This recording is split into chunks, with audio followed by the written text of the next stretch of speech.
So in chapter 12 in particular, it really has a lot to do with Israel. And if you recall that the red dragon, the enormous red dragon, really came to devour Israel, the woman.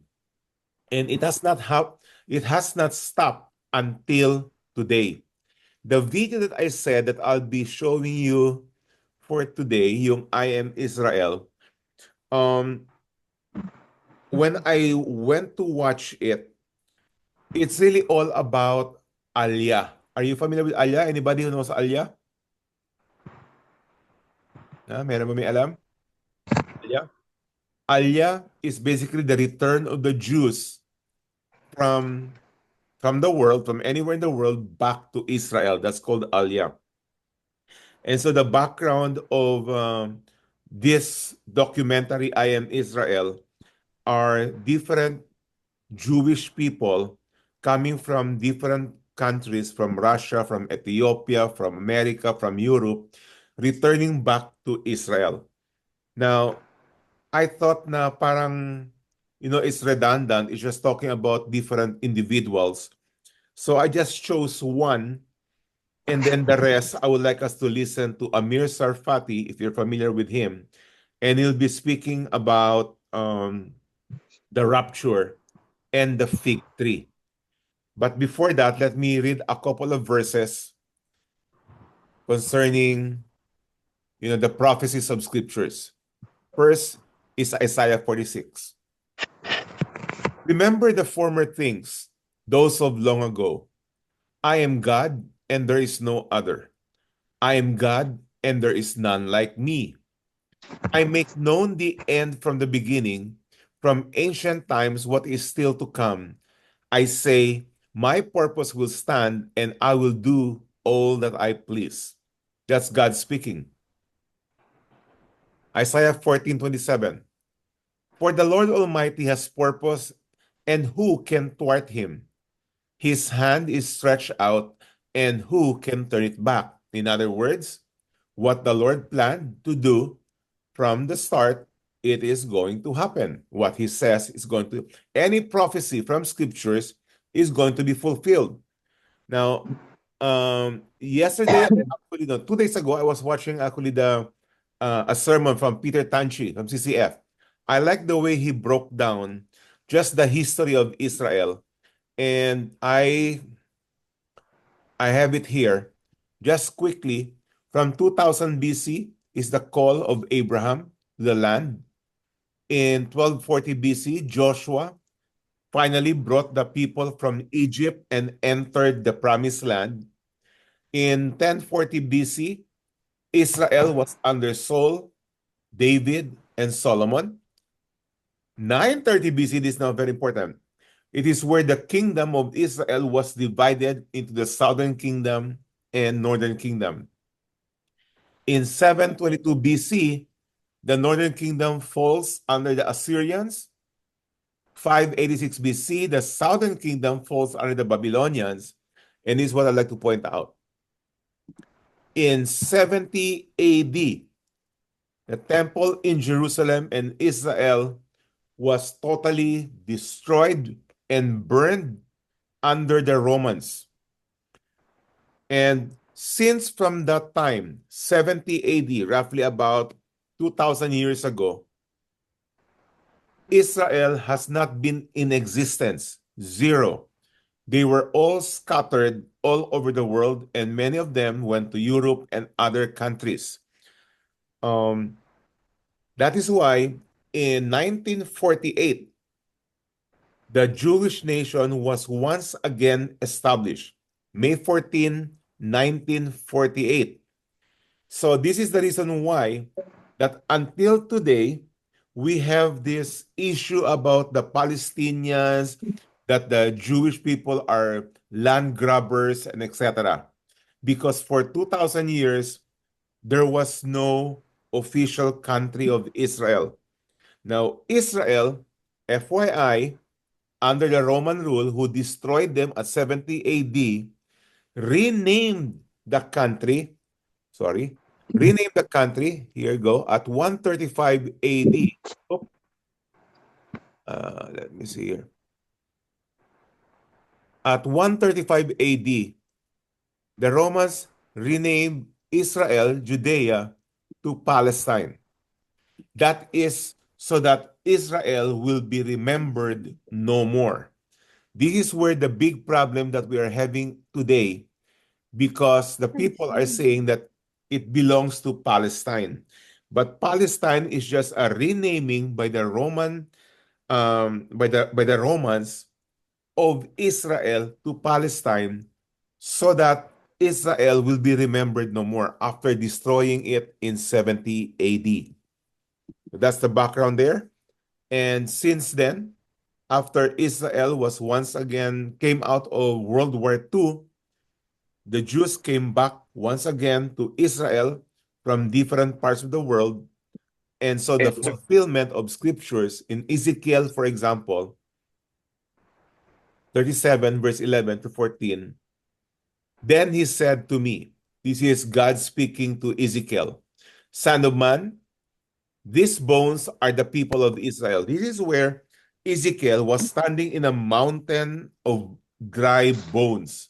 And God was speaking, Son of man, or Ezekiel, these bones are the people of Israel.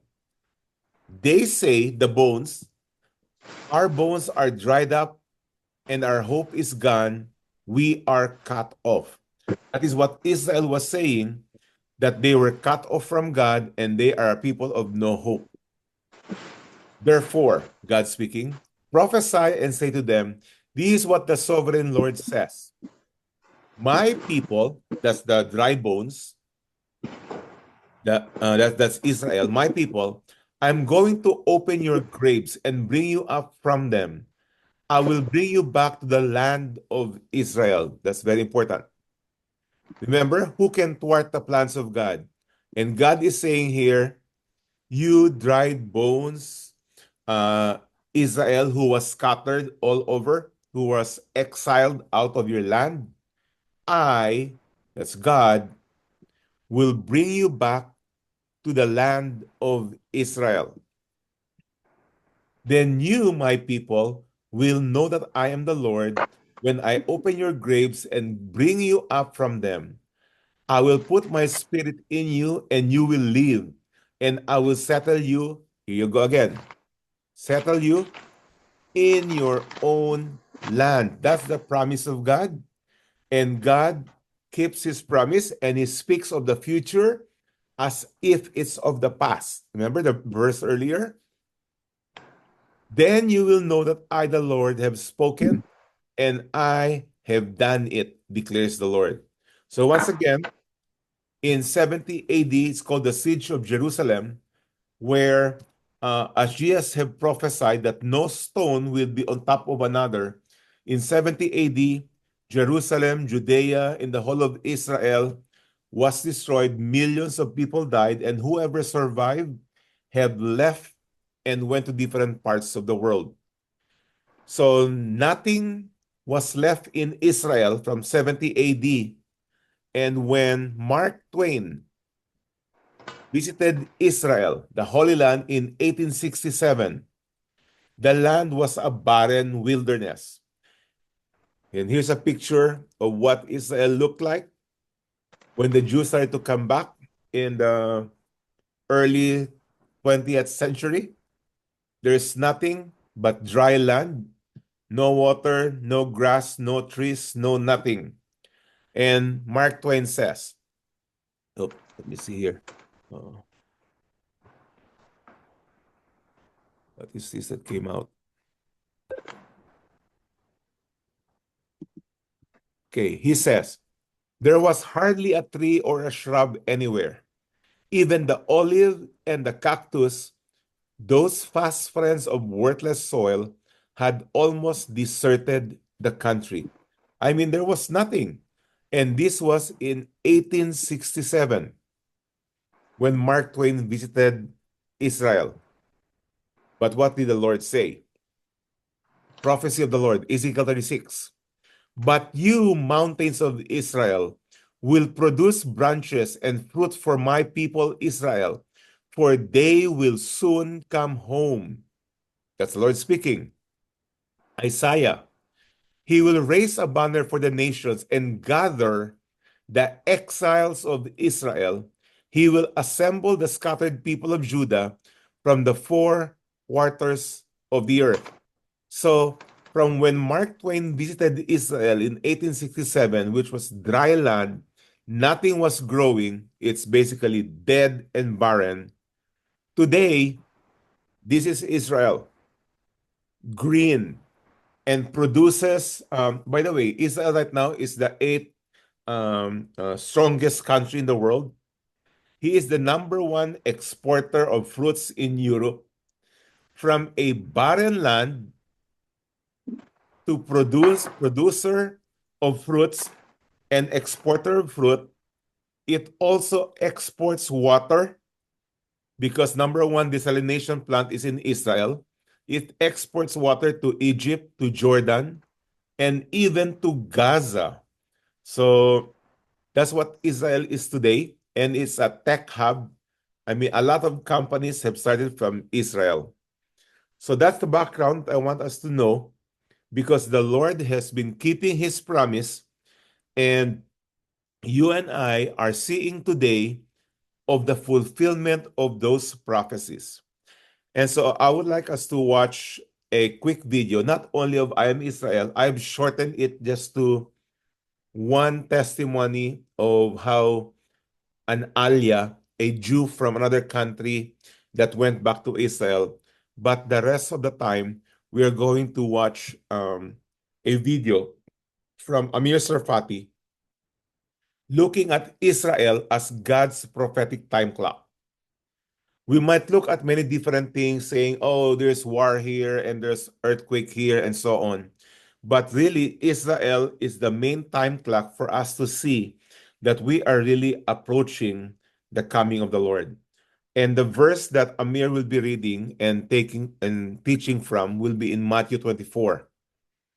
Matthew 24 is the Olivet Discourse. At the beginning of chapter 4, the disciples went to Jesus. Jesus, tell us, what are the signs when you are coming back? And Jesus says, well, there'll be wars, rumors of wars, and famines, etc. Then in verse 32, Jesus continues and say, speaking to his disciples, now learn this lesson from the fig tree. As soon as its twigs get tender and its leaves come out, you know that summer is near. Even so, when you see all these things, you know that it is near, right at the door. Truly, I tell you, this generation will certainly not pass away until all these things have happened. So I would like us to watch, and I'll shift and give the floor to Amir. And let me make sure that the audio is on. Okay. And let's go to Amir. Here we go.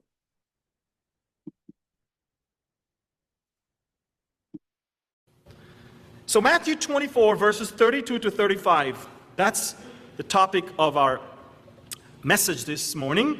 Now learn this parable from the fig tree. Jesus is, after he spoke about all the things that Israel is going to go through, he stops in the middle of his teaching on Israel, and now he's telling his disciples, now listen, I want you to learn a parable from the fig tree. In other words, what I'm going to tell you about the fig tree is not exactly about a fig tree, it's a symbol of something different. It's just a parable, the fig tree. He's basically saying this, look, when its branch has already become tender and puts forth leaves, you know, say you know. It's not you think, it's not you guess, you know. You know that summer is near. So you also, when you see, say you see. It's not when you're taught about, it's not when you're hoping for, it's not when you dream of, you see with your very eyes. When you see all these things, know that it is near, not 200 yards away, not 200 miles away. Where? At their doors. Right there. So Jesus is basically telling the disciples, look, the fig tree, remember the fig tree? That fig tree that died, it's going to come back to life. And I want to tell you something.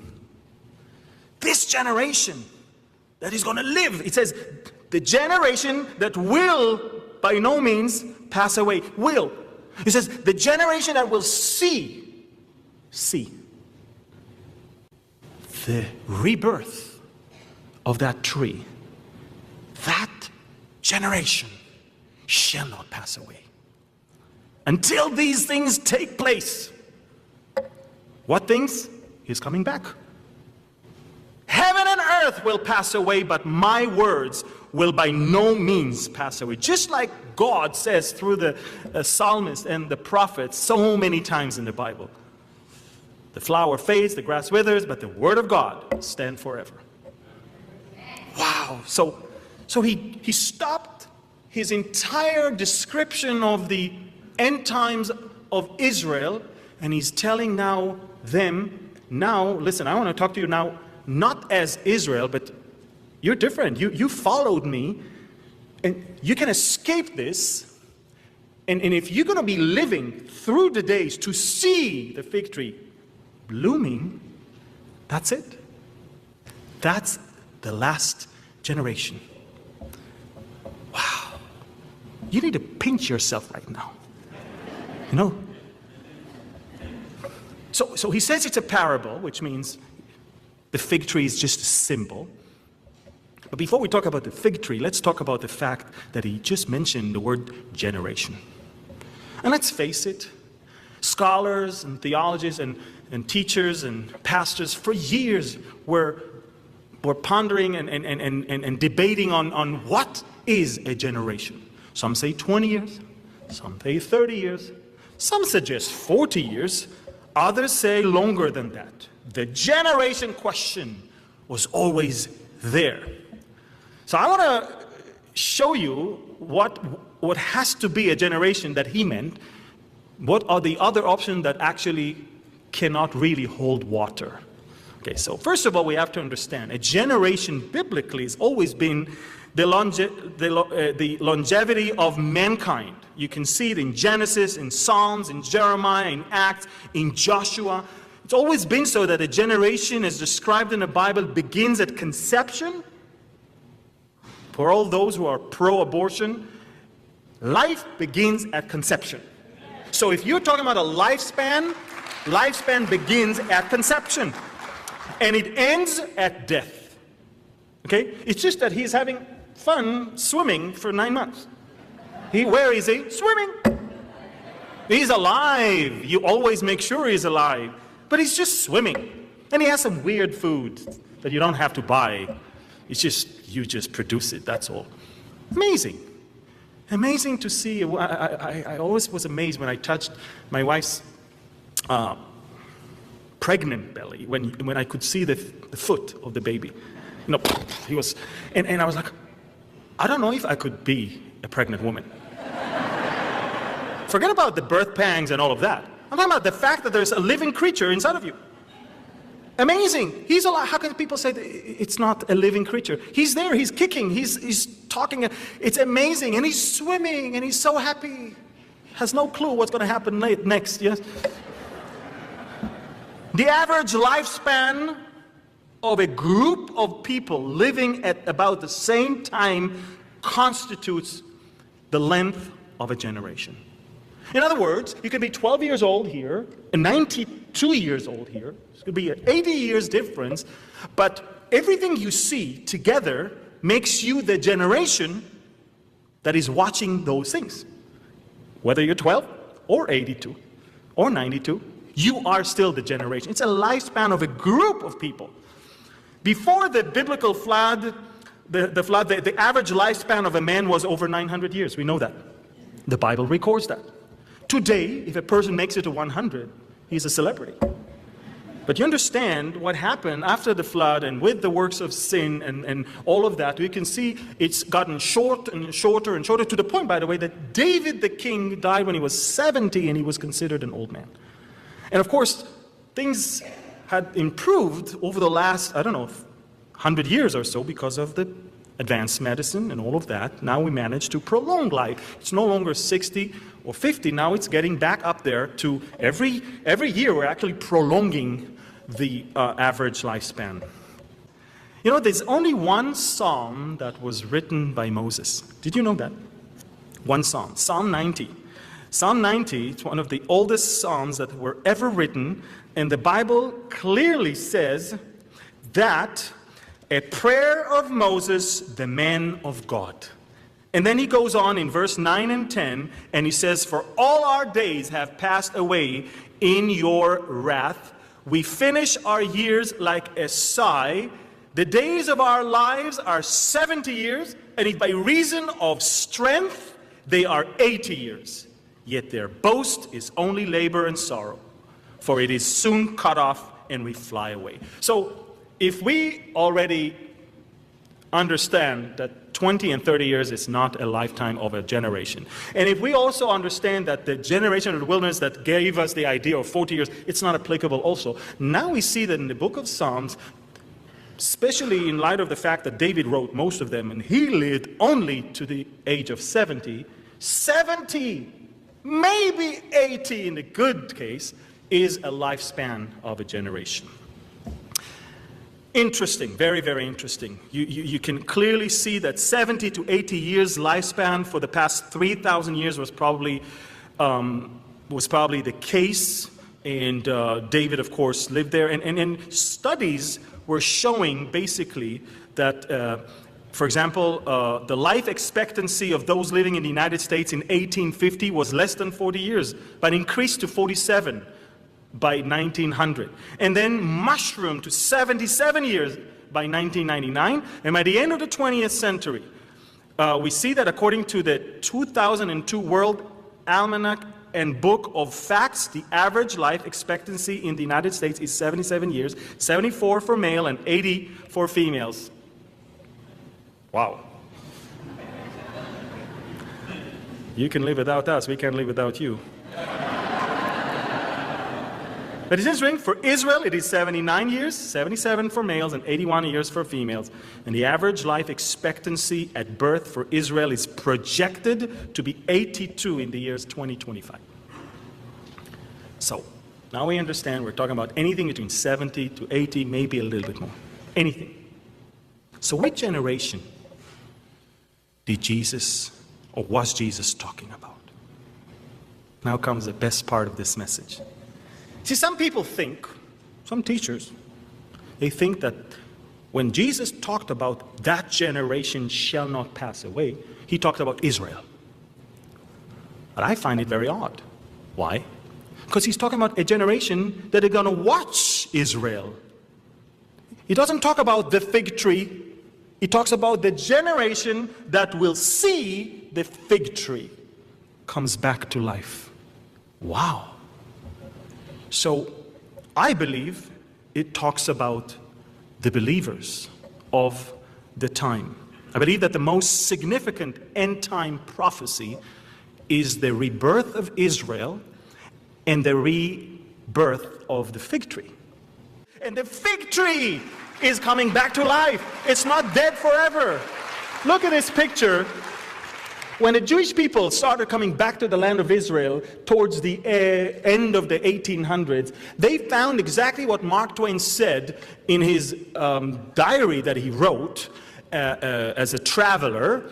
And he just wrote, "I've never seen such a barren wasteland in my life where we hardly saw a living creature." I mean, the Arabs say they were there. He couldn't see anyone. He even said, no, it's a fact. Most Arabs came to the land as a result of the Jewish immigration. When Jewish people brought business and brought some mindset of developing, then they started coming to work for them. And it's interesting because look at these people, probably coming from Poland or Russia, that certainly dress like that, but they're just trying to farm dead land. Their biggest enemy was actually not the Arabs there, because there are hardly any. Their biggest enemy were the Anopheles mosquitoes that brought the malaria from those swamps all around. And it's interesting because they started coming because the Lord started doing two things. He said, okay, I have to bring that fig tree back to life. So I have the word Zionism, which the enemy likes to mock and tell you that it's terrible. Zionism is actually the desire of the Jews to return back to their homeland. Homeland is Zion. When you're a Zionist, you believe that your place as a Jew is in Zion. That's what makes you a Zionist. Okay, so the Zionist movement started in Europe, and at the same time, terrible anti-Semitism started. So the desire to go to Israel with the desire of the rest to kick them out of the other lands was a great instrument in that fig tree coming back to life. And it's interesting because, look, in Ezekiel chapter 36, verse 8, he says, "And I speak to you, mountains of Israel, shoot forth your branches and yield your fruit for my people Israel, for they are about to come." The Lord knew that there is no way hundreds of thousands or maybe millions of Jews can return to a land like this.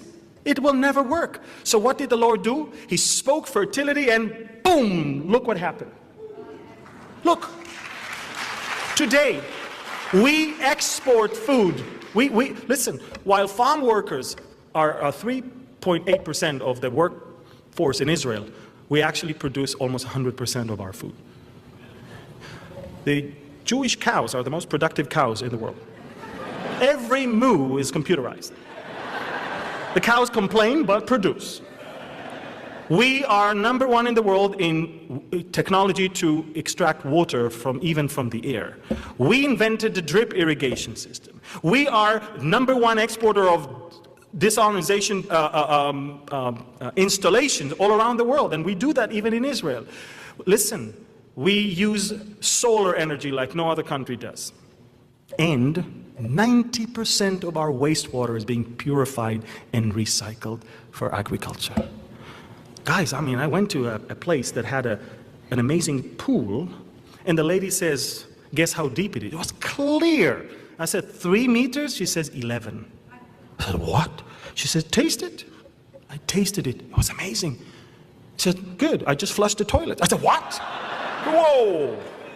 She said, no, it doesn't go like that. I flushed the toilet, the water goes all the way to a pool where there's some water plants. They start cleaning the water. Then it moves to another pool where other water plants clean the water, to another pool. By the end of the 4th pool, the water is completely pure. Wow. We export that to the whole world, and you don't need electricity for that. The water just, gravity goes all the way until they reach the pure and the nice state. Listen, we export so much technology to the whole world. India, the most populated country in the world, we're number 3 in their military equipment import. I mean, first they import from Russia, then America, and then from Israel, that dot on the map. Look, that's God saying the fig tree is coming back to life. Okay, so then he says, look, first of all, I have to prepare the land. Then he says, now I have to bring the people. But the people are in Europe. Now, unfortunately, they're not going through a good time.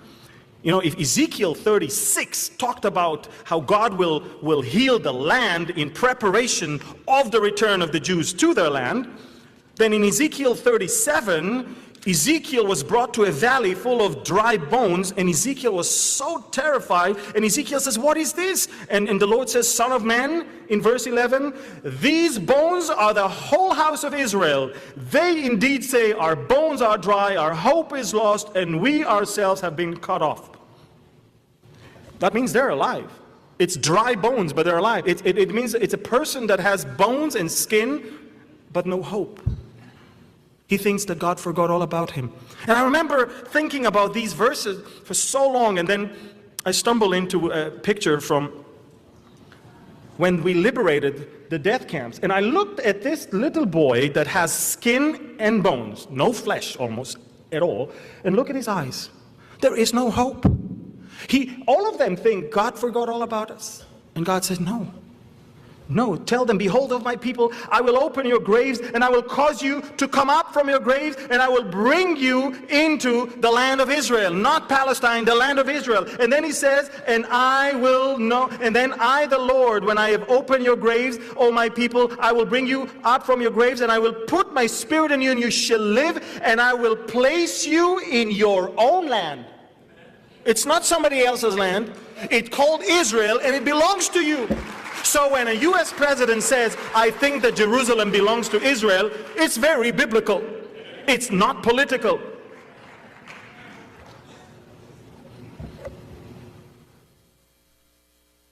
Wow. So he said, listen, you're going to have a family. You're going to come to Israel, and I'll make you a great nation. Wow. And I'm thinking how he literally did that. Look, the next picture, you're going to see, we came by the thousand on boats. Look at this jumbo 747. We took off away, we gutted all the seats out of it, and we put 1,000 Ethiopian Jews inside. Thank God they're very, very slim. And if that's not enough, Jews continue to return to Israel every day by modern airplanes. Every day. Look, one of the major tasks of the Israeli Secret Service, the Mossad, is to bring the Jews back home. Did you know that it's not killing your enemy, it's bringing the Jews back home? That's it. And in 1948, the nation was born.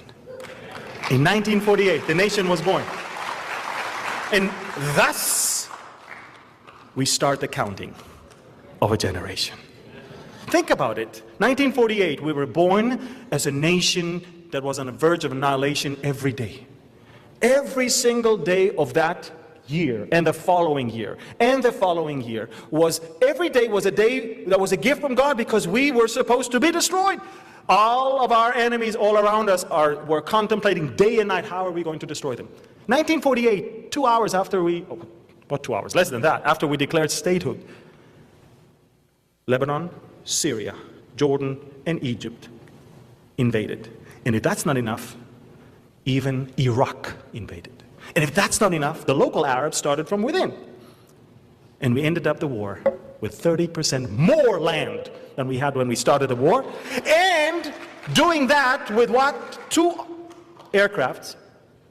But we need to hold the stick in one hand and throw the bomb with the other. And 5 armored vehicles. And hundreds or tens of thousands of soldiers that have absolutely no experience. They just survived death camps, like my grandparents. It's a miracle. Now, they tried to take some of Israel's victories to West Point to teach officers how to fight a war. And they looked through all the stories of the wars, and they just threw it all away to the garbage, because you cannot teach anything. The Israelis didn't do anything great. God fought everywhere for them. West Point cannot take Israel's wars and teach anything. 1948, Psalm 83 was fulfilled. All the nations that Psalm 83 mentions are all the countries around us. And he even says, and Assyria even joined them, Iraq of today. And what is it that they wanted from us in 1948? Oil? Gas? We had none of these. They wanted us to be cut off from being a nation, because we just changed the name from Palestine to Israel, that the name of Israel will be remembered no more. So that was that war. And look, how many of you here were alive in the last 10 years? You see, in the last 10 years, we, the generation that lives right now, we've seen an amazing transition from Israel being small, vulnerable, insecure, dangerous, and very poor, to Israel being safe, secure, and prosperous. So much so that we're held today as the 8th most powerful nation on planet Earth. And where are we? In 2018. 70 years passed. Ooh. Last time I checked the Psalm, 70, maybe 80 is a generation. So when he says that the day of the Lord will so come as a thief in the night, it will surprise everyone but not us. The Bible says in 1 Thessalonians chapter 5, it shall not come as a thief in the night for you. For when they say peace and safety, then sudden destruction comes upon them. Who is going to celebrate peace in the Middle East in the construction of the third temple? Israel. Ladies and gentlemen, I want to tell you something. In Matthew 25, Jesus said, "Watch therefore, for you know neither the day nor the hour in which the Son of Man is coming." We don't know the day, we don't know the hour, but it's not going to surprise us because we know the times, we know the seasons. In fact, the Bible says concerning the times and the seasons, brethren, you have no need that I should write to you, for you yourself know perfectly. I love it. So many Christians, or those who call themselves Christians, they don't know perfectly anything. In fact, they are not even looking forward to it. When the Bible says, you know perfectly. For you yourself know perfectly that the day of the Lord so comes as a thief in the night. And I'm wondering, why thief in the night? Because as long as we are in this world is a dark world. According to Romans 13, verse 12, it says, the night is far spent, the day is at hand. So we're at the very end. The day is at hand, but we're still in the night. We're at the tail end of the night.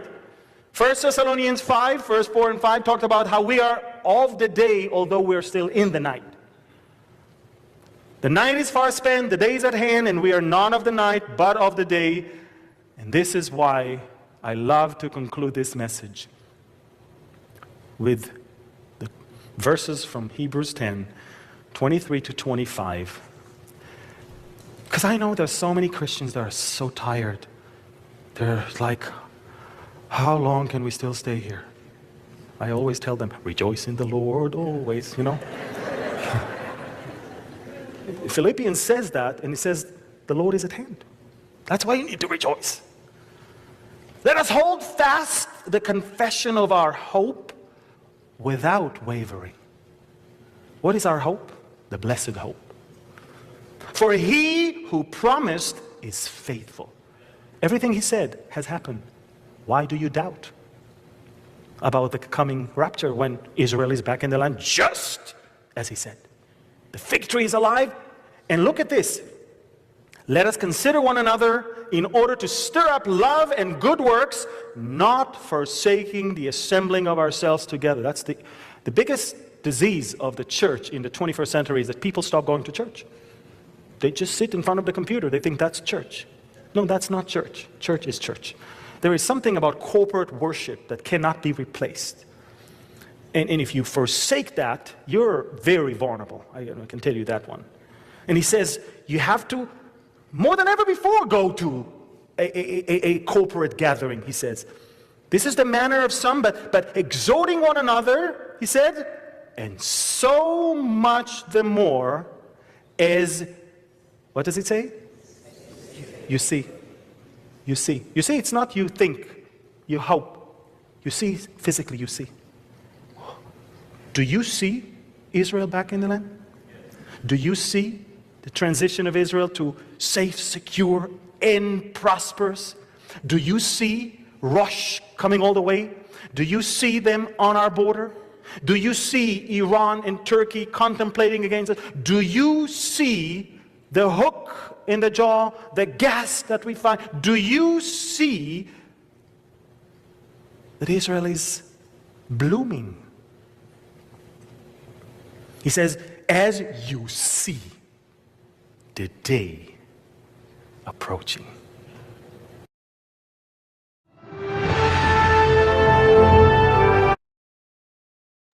Okay, that was the message of Amir.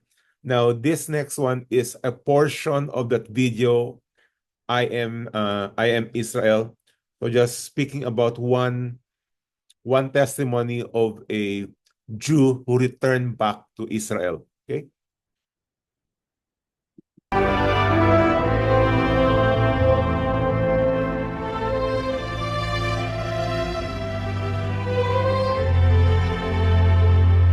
I don't think it's something that we can really understand.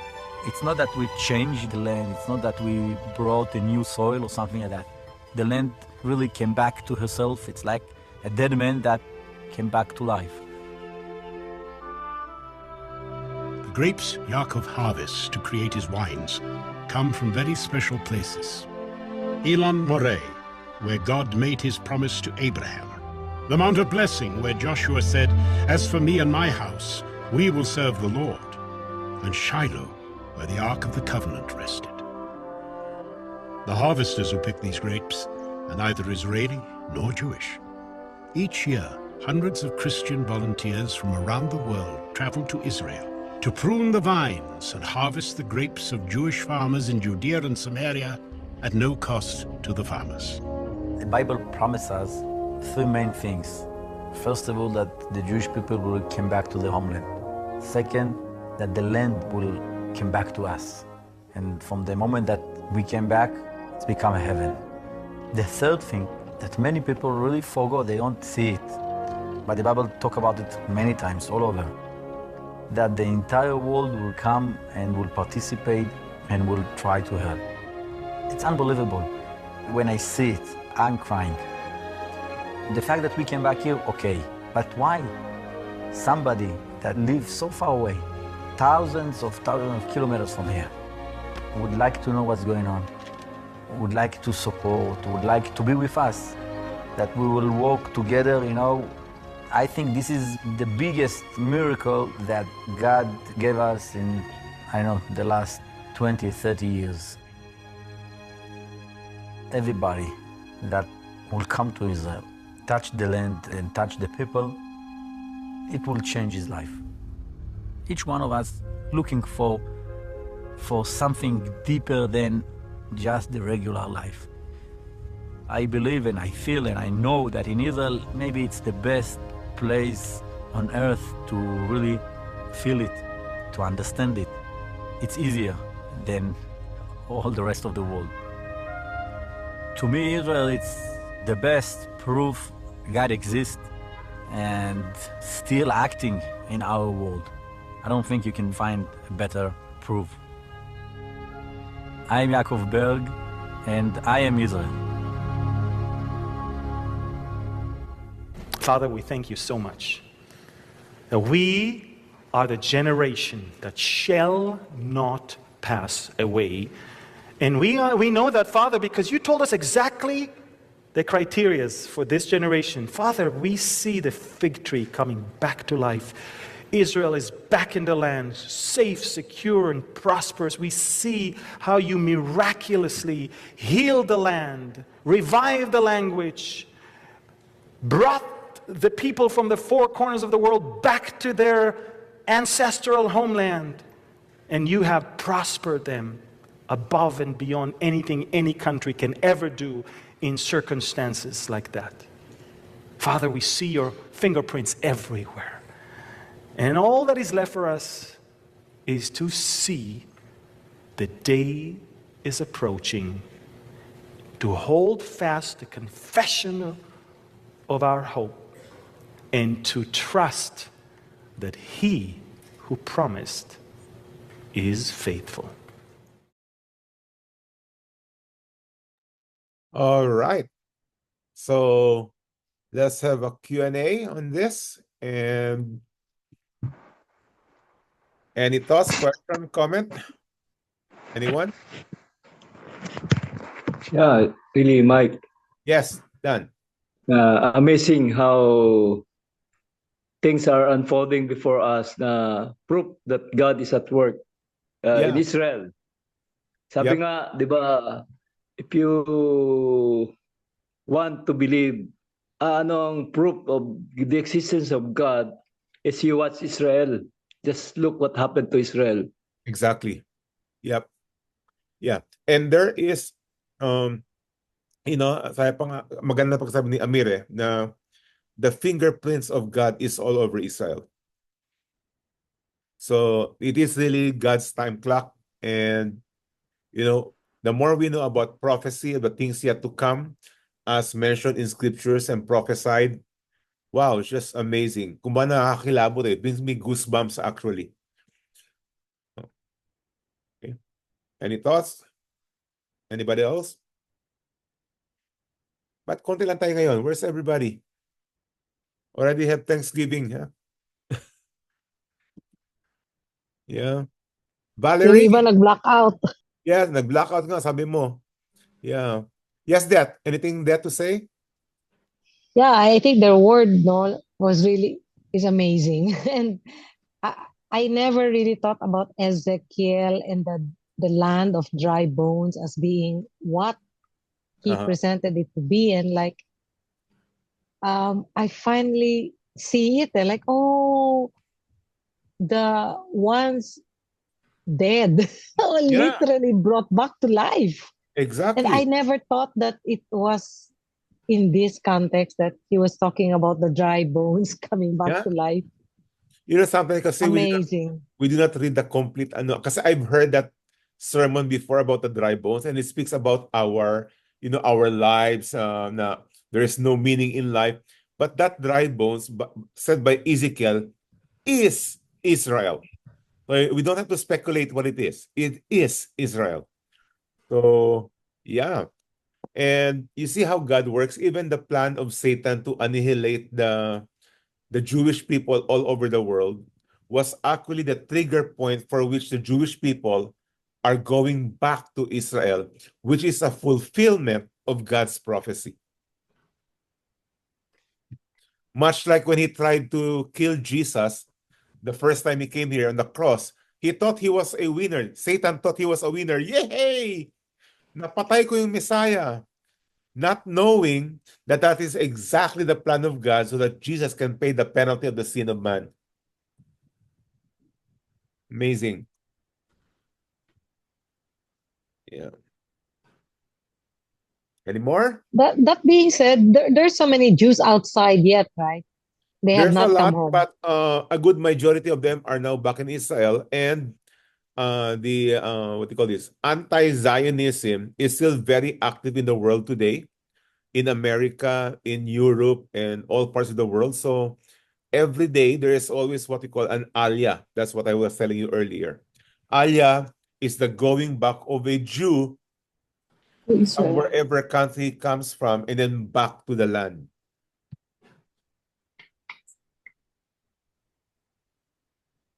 Yeah. Yes, Valerie. Hold on. Mike. Hold on. Yes, Valerie muna. Yes, Var. So they are not yet building the temple. No, but there is a Third Temple Society. Basically, they already have the preparation for the building of that. But the problem, as you well know, is that the Dome of the Rock, which is a Muslim place, is right where the temple was, the first and the second temple. So how it will be built, I do not know, but it will be built. Especially when we come to chapter 13 of the book of Revelation, because the beast will actually sit at the temple. Therefore, there is a temple. Who knows? Maybe one of the missiles from Lebanon will actually hit the Dome of the Rock and destroy it. We don't know. Anything could happen. With Trump coming back, where he declared Jerusalem to be the capital, I don't know. Maybe something would come up and make some deal with the Arabs. I have no idea. But it will come. Maybe we are no longer here. Maybe rapture would have already happened at that time. Oh, okay. Yes, Dan. Yeah, in addition to that, when we went to Israel a few years ago, there's this museum showing the elements or the parts of the tools in the new temple that is going to be built. They're ready. Yeah, they're prepared. The elements, the menorah, even the priest, the priest and the garments and the red hyper cow is already prepared. Nag-breeding na sila. So I was asking myself, ano pong gamit ng temple sa kanang sacrifice? Well, I discovered nga it's in the Bible. Sa middle of the tribulation, the temple will be built. Yeah. Yep. So how it will But be, I have no idea. not during our time now. Yeah. Okay. Okay, good. Any more? Weng? Are you there? Connie? Sorry, mobile pa ako. Mobile ka? Okay. Pagdating ka. We have plenty of time. Blair?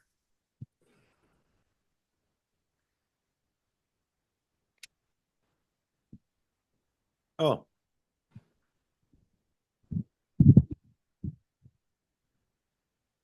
Any more?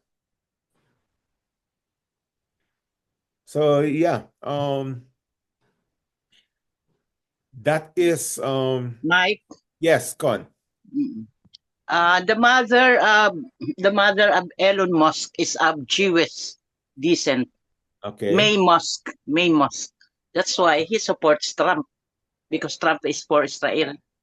Yeah, but the majority of the Jewish people here in America are not Republican. They are actually, it's funny because many of the Jews here are anti-Israel. So the being, you say mo mother ni Elon is Jewish, not many Jews here in the US are pro-Israel.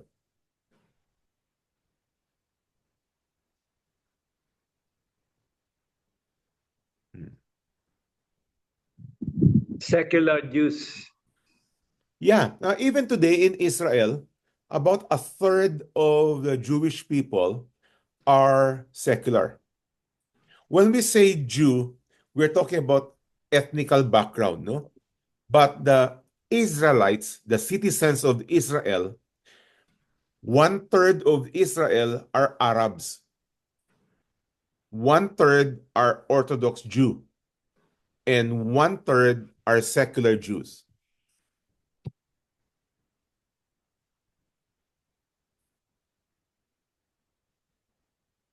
Yeah. Any more?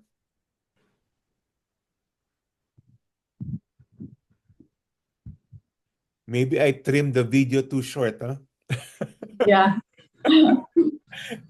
I cut Yeah, off. we want to see the whole thing. Can you send that, please? Yeah, I can send it to you. But I cannot upload the whole video, otherwise it will have a copyright issue. Yeah. Okay. So I'll see how I can send it to you directly that I do not know kung paano. Kasi ano yun eh, yung the I Am Israel, that really speaks about different people in the art industry, in the technology industry, in the farming industry. Basically how God is fulfilling His promise that He'll bring back the land to life. That's the whole point of that video. So maybe tomorrow for the US group, I'll make it a little bit longer. Yeah. Yeah, it's nice. Maraming tanong. Ano, Maraming comments. I think I was also expecting na baka maraming pero magtatanong.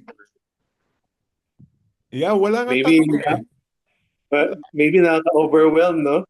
That, like ako, this is the second time I watched that Amir Charpati sermon about the Valley of Bones na nagkaroon ulit ng buhay. And just like you, nakarinig din ako ng teaching na it was referring to parang Christians, diba? Na parang from death tapos nagkaroon ng life. Yeah. Pero it was talking about Israel pala. Israel, yeah. Yeah. Hindi ba amazing yung God is really showing to the whole world that He is faithful, that His word is true, Oh yeah. Di ba, out of nothing, miraculous, nothing short of miraculous yung nangyari sa Israel Rebirth of ngayon. Israel. Can we imagine that pati water and irrigation, di ba, sila ang nagsusupply sa mga neighboring countries They nila. export the Even water. those, even those that are Even not to their friendly. enemies, Weng. Even to their enemies. Even to their enemies. Tapos, gaano sila ka-righteous, ano? I mean, even in fighting this war ngayon, they're heavily criticized. Pero, pwede naman sila tumira ng missile kaagad, pero ang gagawin nila, kakatok muna sila, di ba? Yeah, they send flyers and phone calls. They make announcements in Arabic just to make sure na maintindihan ng mga tao, binibigyan ng chance para mag-evacuate and so on and so forth. Sinong may gera ba na gano'n? Na, tabi-tabi muna kayo, nandyan yung mga sundalo, baka matamaan kayo dyan. Yeah. Wala namang gera na gano'n. Not even America did that. Yes. I mean, think about the Hiroshima and Nagasaki. When America shot that atomic bomb, it wasn't like, okay, civilians get out of there and so on. No. Correct. And nobody complained. Yes. Russia shooting missiles to the civilians in Ukraine, nobody complains. But when Israel tried to do something, hala, buong mundo. Genocide and so on. Why? Because the enormous dragon is behind it. Yeah, nothing else.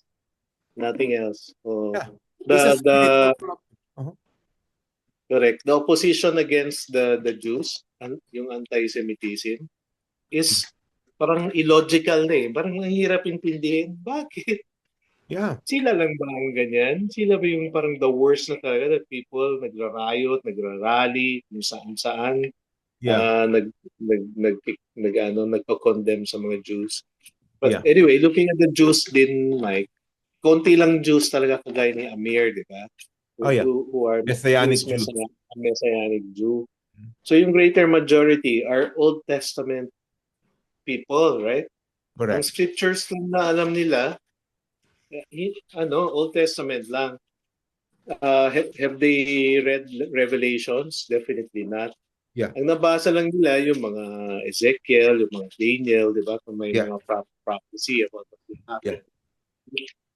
That's Hindi why kasi complete, even this war that is happening right now is really starting to open the eyes of many of the Jews. Because for one, only real Christians are pro-Israel. They are starting to see it. Why are these people so, why do they love us so much?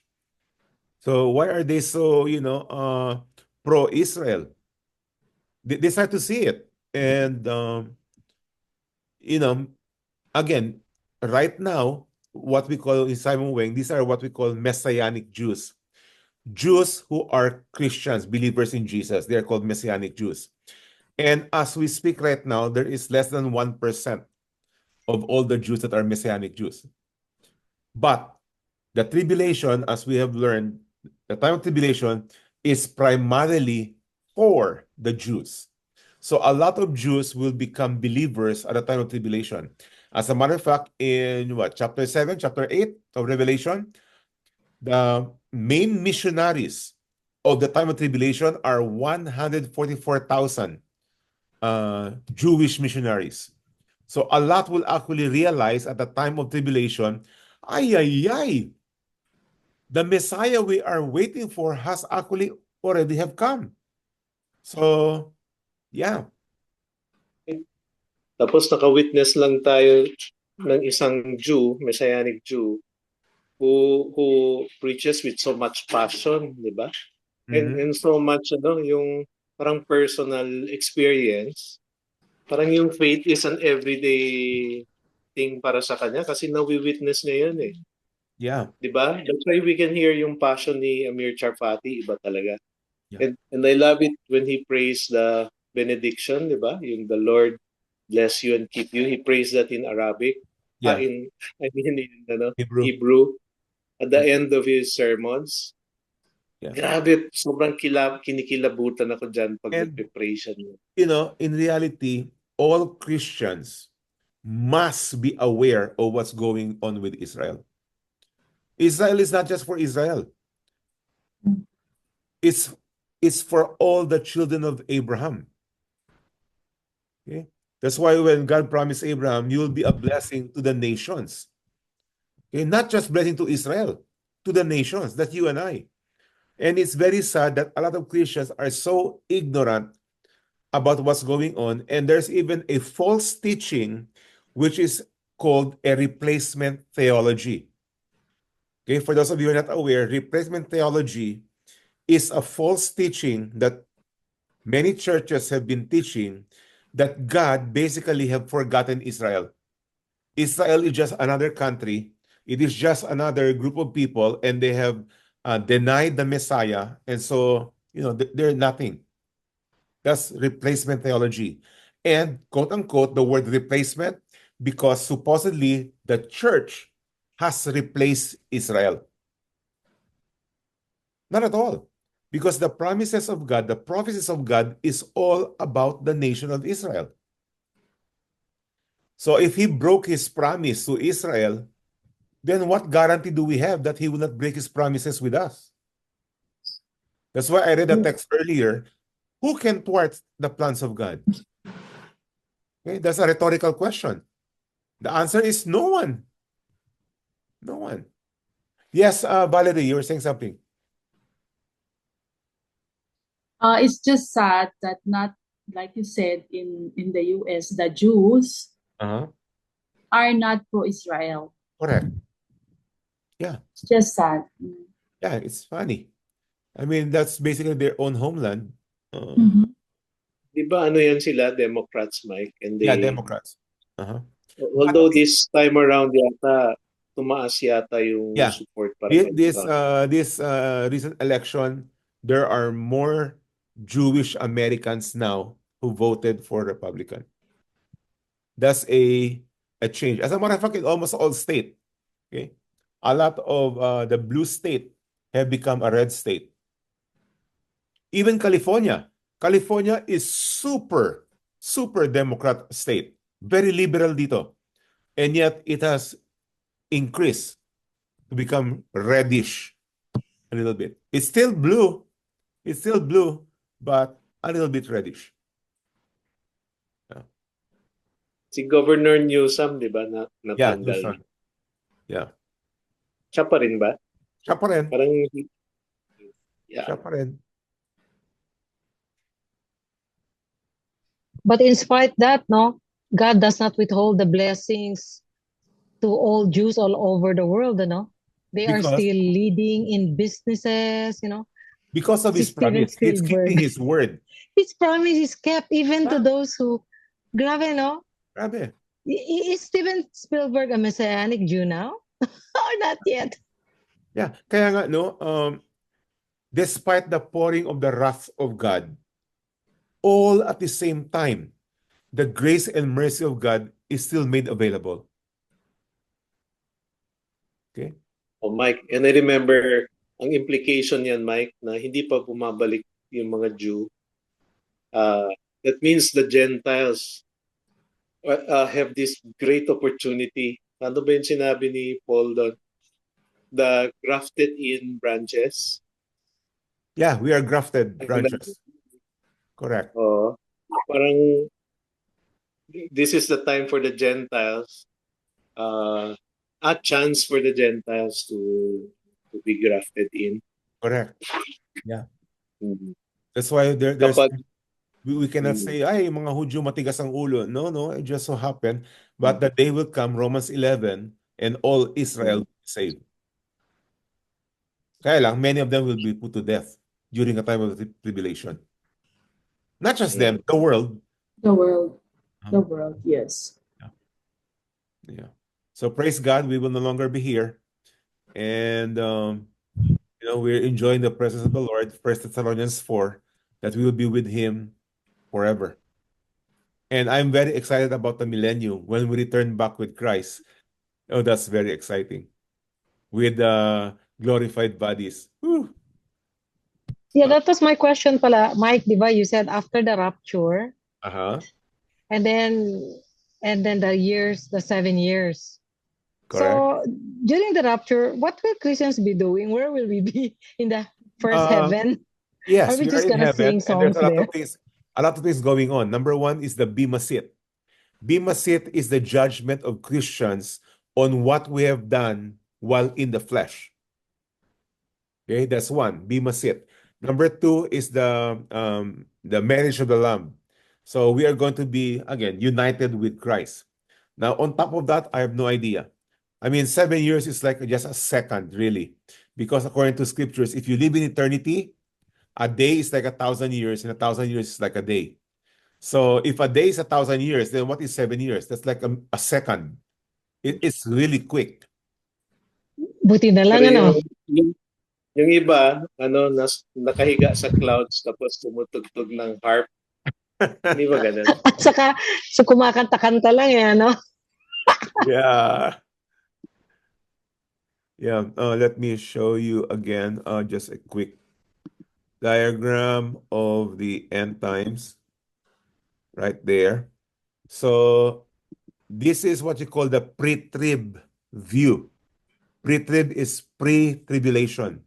We are right now here at the present age, obviously, and this red block here is the presence of Satan and his demons. And when the church is taken out, 1 Thessalonians 4, the rapture, is the beginning of the tribulation. At the beginning of tribulation, there will be zero believers because all believers will be taken out. But at this time, there will be plenty who will become believers. And then the temple will be built, obviously, somewhere here. And at the midpoint, the beast will declare himself to be God. So obviously, by the time the 3.5 year point, when he declares himself to be God, the temple is already built. So we can say somewhere here, we don't know exactly. But I have a big spike of the red box here is because scripture tells us that 200 million more demons will be released here on earth. And so their purpose is to kill. A lot of people will be put to death here. That is why nobody can buy or sell without the mark of the beast. And a lot of people will be beheaded. At the end of tribulation, when we enter here, everybody are believers. So the opposite of tribulation, everybody are unbelievers. In the millennium, as we enter, everybody are believers. But during this time, these 1,000 years, during this time, there are a lot of people who are still quote unquote normal. They still multiply, they give birth, and so on and so forth. And many are still not going to believe in Christ at the millennium. So again, the opposite, at the beginning of tribulation, there are no believers. And then there will be believers at this time. At the millennium, there are all believers. All believers, but there will be unbelievers during this time. And then at the very end, Satan and his demons will be released again for a short period of time. Because, right. Diba? A millennium is 1,000 years. So correct. How many generations will exist, diba? Yeah. During those times marami. of marami. So talagang lilitaw ulit yung mga unbelievers. Yeah. And one of the questions I always get is, why will Satan be released again at the very end? Here's the thing. At the time of millennium, there are no demons roaming around. Satan and all his demons are all locked up.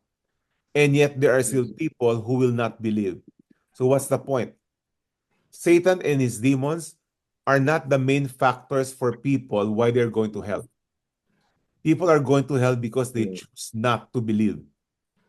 Whether with Satan, right here, at the present age, the presence of Satan at this point, or at the time when he is absent, doesn't really matter.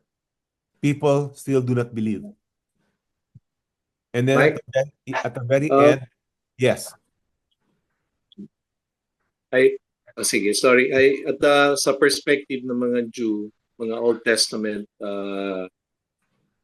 people, di ba? They do not have the prophecy of the millennium, do they? Meron nga ba? They do. Actually, they Sa don't. In Isaiah, when it says that the Lord will.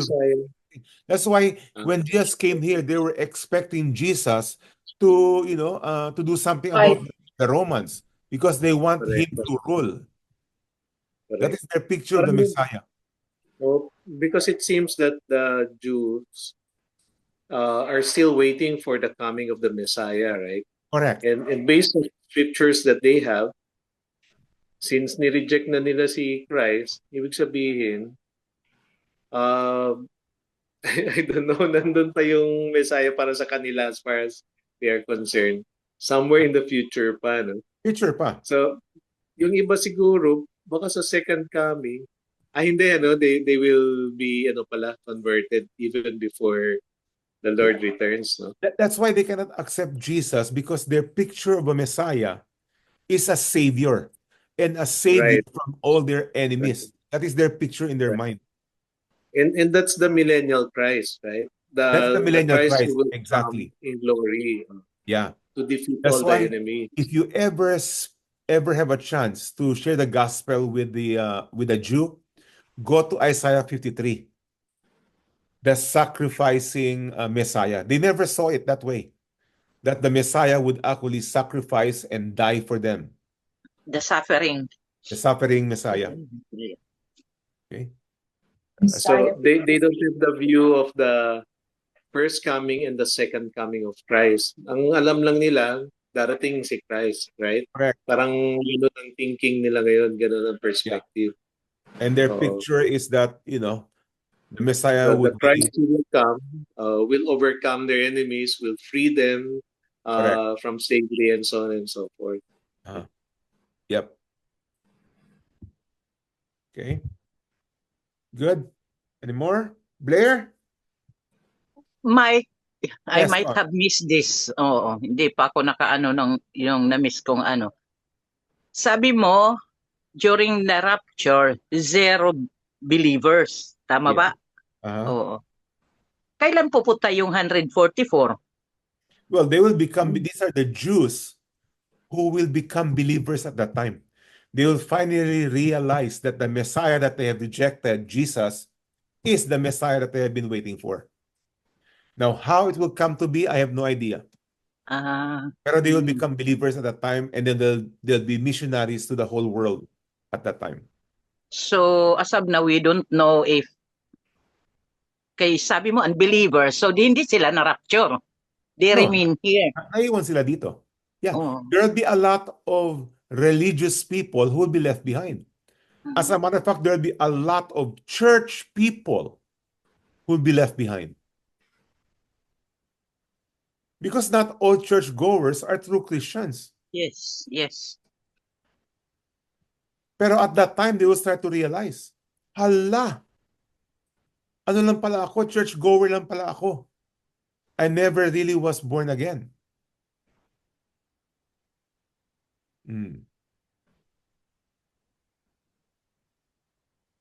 Okay, Blair, may sa'yo, Blair? Yeah, Mike, during that 7 years of tribulation, there are all unbelievers will be left behind. It is a mixture of Jews and Gentiles. Oh, yeah.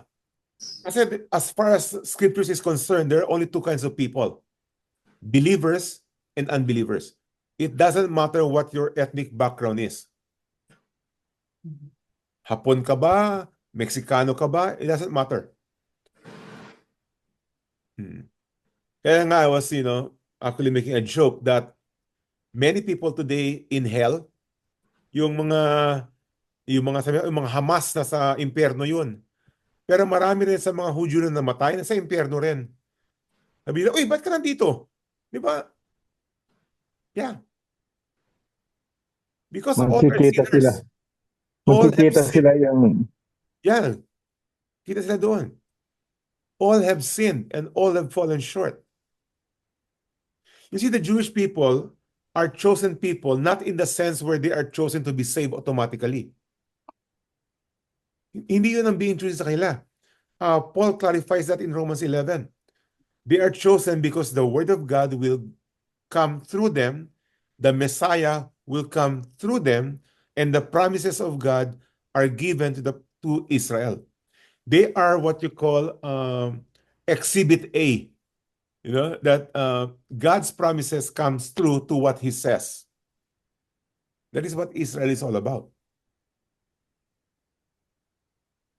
But everybody have to be born again. Kaya sabi ni Jesus kay Nicodemus, who was not only a Jew but was a Pharisee, you cannot enter the kingdom of God unless you have been born again. So it doesn't matter whether you're a Jew, a priest, a rabbi, a pastor, doesn't matter. You must be born again. And born again is not a type of church. Ay, born again church yan.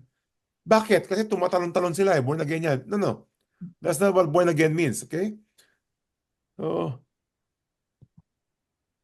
kasi sa today's lingo kasi paminsan naging diluted na yung mga words eh.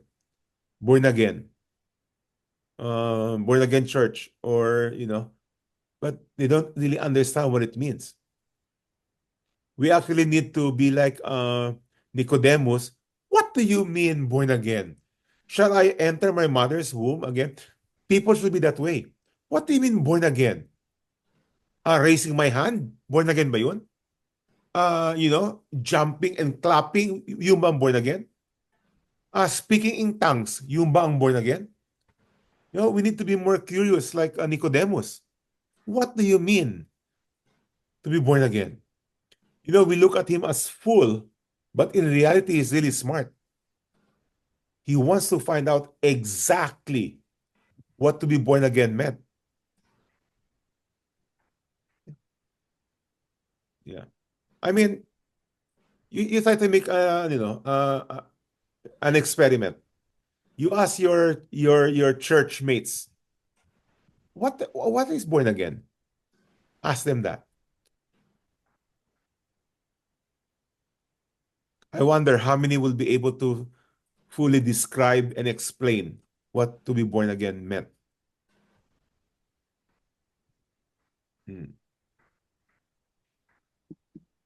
Okay, we have 6 minutes. Any more?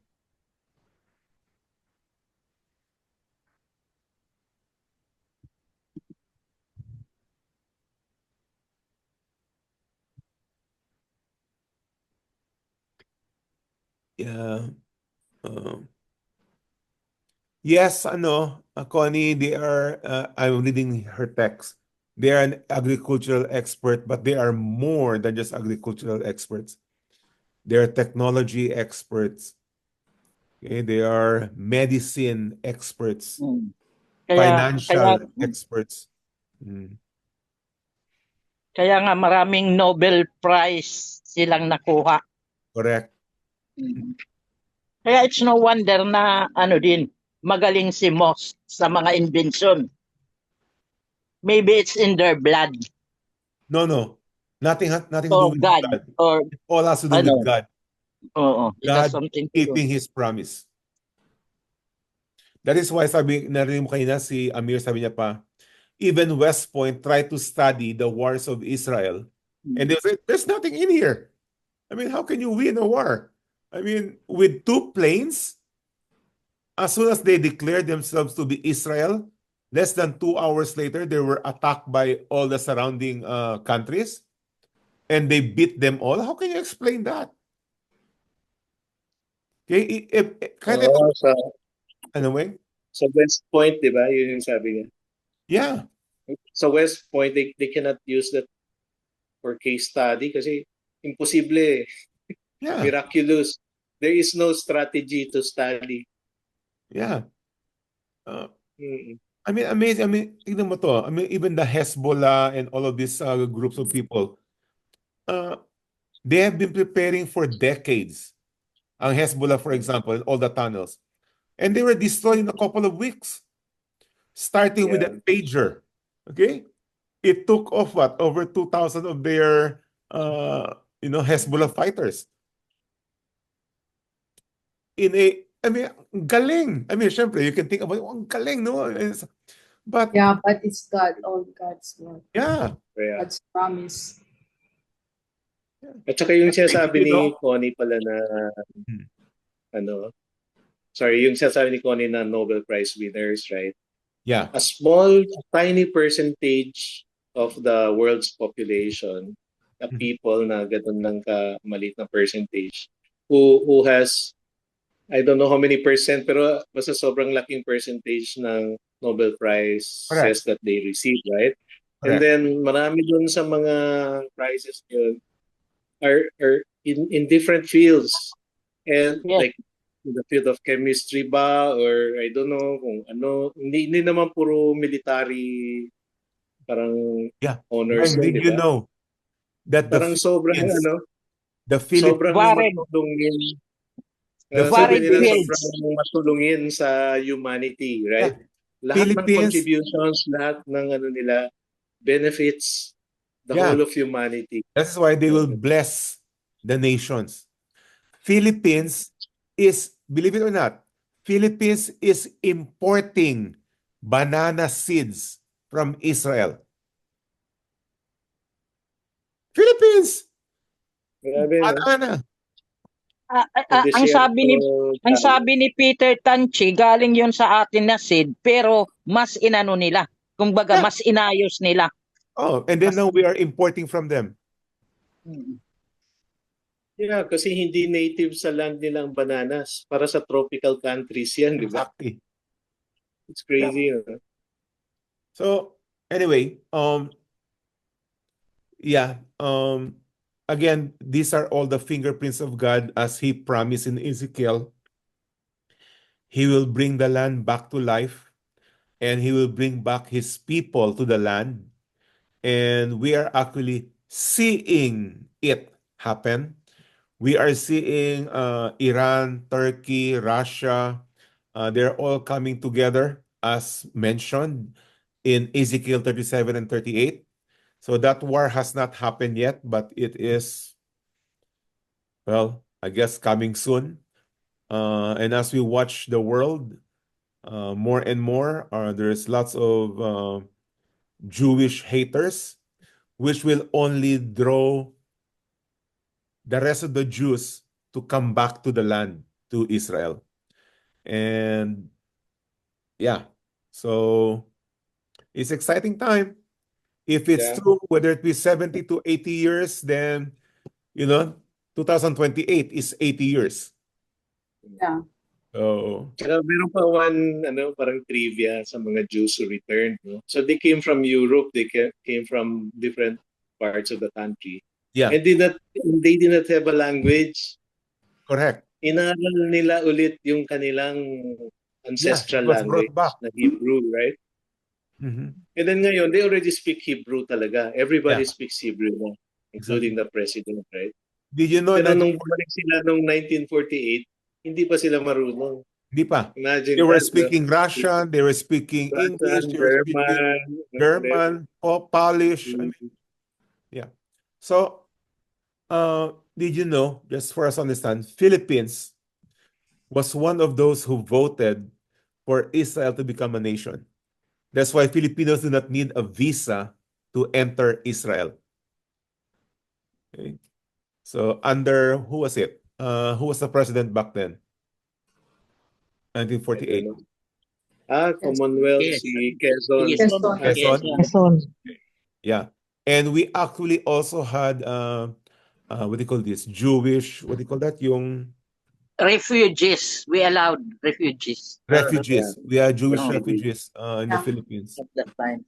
So, sabi nga ni Jeannie, sana daw yung isang daughter namin makaasawa ng Jew. Naku. Paano naman makakamit ng Jew dito sa Zamboanga yun? Then go Just to to go outside. Israel. But, when the Bible says to the Jew first, then to the Gentile, it's not only the blessing to the Jew first and then to the Gentile, but persecution will also go to the Jew first, then to the Gentile. Okay, let's close. Let's thank the Lord. But because of the hard-headedness ng mga Jews, kaya napunta sa Israelite o sa Gentiles ang ano ng Lord. Yeah, you can say it that way as well. Let's pray. Lord, we thank you again for your word is true. And we're excited, Lord, that you are a God of promise. You keep your word, and that we can count on every word that comes out from your word, the scriptures. Your promise to Israel, your promise to the Gentiles, your promise to the believers of our future, of our eternity. Lord, thank you so much. And we continue, Lord, to ask that you would bless indeed Israel. We pray for the Jews who are unbelievers, 99% of them, that this war and the difficulties in their life will actually draw them to Jesus. And we also pray for our loved ones who don't know you yet, who might be calling themselves Christians but have not been born again. Use us, Lord, for your glory. In Jesus' name we pray. Amen. Amen.